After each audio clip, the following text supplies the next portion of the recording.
It's the 1950s, and as reform movements begin to raise issues in the U.S., the Vietnam War transforms U.S. citizens into soldiers. However, many U.S. citizens challenged the Vietnam War and the need to fight the war at home before entering a foreign issue. So did people stand up against the Vietnam War?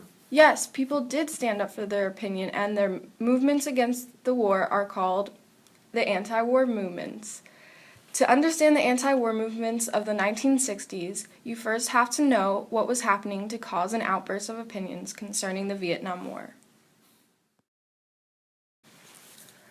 By 1955, the U.S. had decided to enter the war.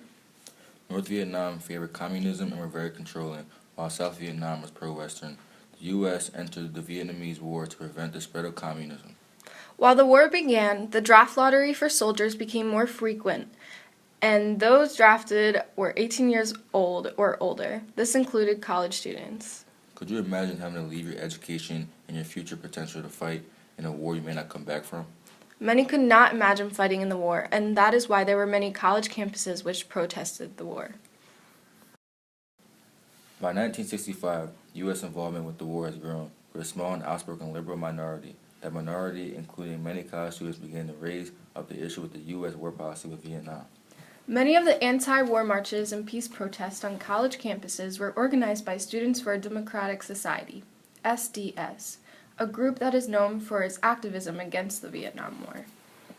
There are so many examples of college campuses with continued student involvement that have touched in the anti-war, civil rights, and radical activism.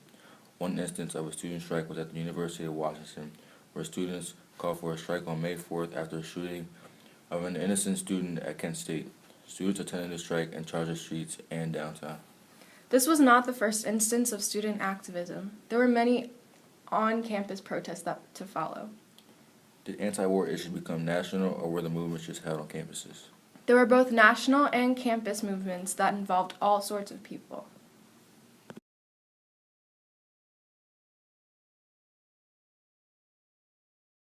On October 21st, 1967, the first national protest against the war took place.